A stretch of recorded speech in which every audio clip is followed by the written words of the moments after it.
तो आज हम लोग बात करने वाले हैं प्रोटीन फूड के बारे में कि प्रोटीन फूड असल में होता क्या है, कहाँ यूज़ होता है, and this is a part of chemistry. तो आज हम लोगों का ये video is a introduction to chemistry and specially to protein food, so that हमारे आने वाली वीडियो में जो टॉपिक है डिस्कस करने वाला उस पर हम लोग कैन डीप डाइव, और जिसको नहीं पता होगा उसको वो पता चल जाए। So let's get started. तो प्रोटीन फूड को अगर हम लोग आसान भाषा में समझने जाए तो ये ऐसा हुआ कि प्रोटीन अरेंज कैसे है इन अ 3D स्पेस, या फिर इन 2D में भी, या फिर इन प्राइमरी स्ट्रक्चर में, कि वो कैसे करके स्ट्रक्चर्ड है, कैसे करके एक ज्योमेट्री है उसका, वही हो जाता है प्रोटीन फोल्ड।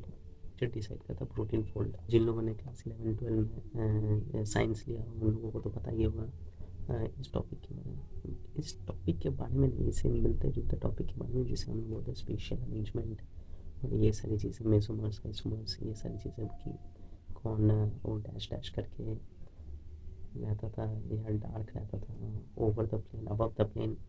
सो ये स्ट्रक्चर डिफाइन करता है। तो हम लोग वही बात करते हैं कि उसका स्ट्रक्चर ओवरऑल क्या है। कोई भी एक अगर प्रोटीन है तो वो असल में हेलिक्स में रह सकता है, या फिर डिफरेंट डिफरेंट स्ट्रक्चर्स हैं उन सब में रह सकता है। सो ये कोई स्टैंडर्ड है जिसमें वो मेजरली रहता है। रहने के लिए तो मिलियंस ऑफ स्पेशल अरेंजमेंट्स में रह सकता है। And this is what is the real problem of this, because it can exist in so many spatial arrangements or so many structures. So finding out it is very difficult. And और जानते हैं कि इसकी शुरुआत होती कहाँ से है। ये इसकी शुरुआत होती है एक linear chain of amino acids के एक चेन से होता है। साइंटिस्ट उस पर काम करते हैं, उस पर ऑब्जर्वेशंस करते हैं, उस पर सारी टेस्ट करते हैं टू गेट द स्ट्रक्चर, कि कौन से स्ट्रक्चर में कब कैसे किसके साथ रिएक्ट कर रहा होता है। क्योंकि और इसके बारे में जानना इसलिए ज़रूरी है क्योंकि प्रोटीन फोल्ड्स बहुत ही ज़्यादा इम्पोर्टेंट आ जाता है। क्योंकि अगर प्रोटीन फोल्ड ना हो तो बहुत सारे डिसीजेस हो सकते हैं, जैसे कि अल्जाइमर्स हो सकता है, पार्किंसंस हो सकता है।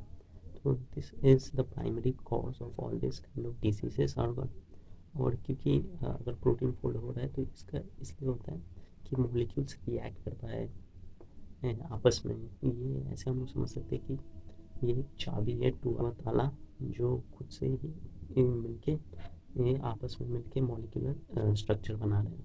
अब पता चलिए होगा कि इसका इम्पोर्टेंस है क्या।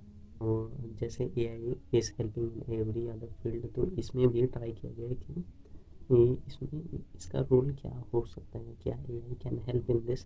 तो this is done by Google DeepMind, और इसका जो टूल है वो है अल्फ़ा फोल्ड प्रिडिक्ट करता है ये स्पेशल अरेंजमेंट, या फिर मैं बोलूँ तो प्रोटीन फोल्ड या फिर सिंपल वर्ड स्ट्रक्चर, कि प्रोटीन कैसे करके एग्जिस्ट करता है, in what arrangement does it exist, and that too from sequence of amino acids. और इसको सिर्फ ऐसे ही नहीं माना गया है, इसको एक ब्लाइंड फोल्ड चैलेंज किया गया था आई गेस 2020 में। 2020 में इस चैलेंज का नाम था कैस्प चैलेंज। इसमें कुछ साइंटिस्ट थे, उन्होंने ऑलमोस्ट $1 मिलियन लगा के एक प्रोटीन का स्ट्रक्चर फाइंड किया गया था, एंड वहीं पे इसका हेल्प लिया गया।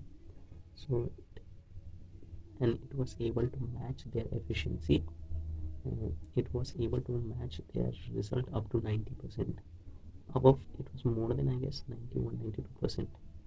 तो आप समझ सकते हैं कि is how good it is. क्योंकि अगर अरेंजमेंट हमारे स्कूल में भी या फिर नॉर्मली अगर 90% भी मैच कर जाता है, वी एक्सेप्ट कि it is the thing is successful. तो it was more than 90%, almost in 91-92। So it is generally a good thing, जबकि इतने रिसोर्सेज भी नहीं लगे। मतलब यही में तो लगे ही हैं, लेकिन not so much resources in time. तो अब जब ये कर पाया तो इसकी कैपेबिलिटीज़ सबको दिखने लगी हैं, एंड पीपल आर थिंकिंग कि और ये क्या क्या चीज़ें कर सकता है। तो अभी तक इसके आगे 3 वर्जन्स निकल चुके हैं, AlphaFold 2, AlphaFold 3 where AlphaFold 3 is the newest agent.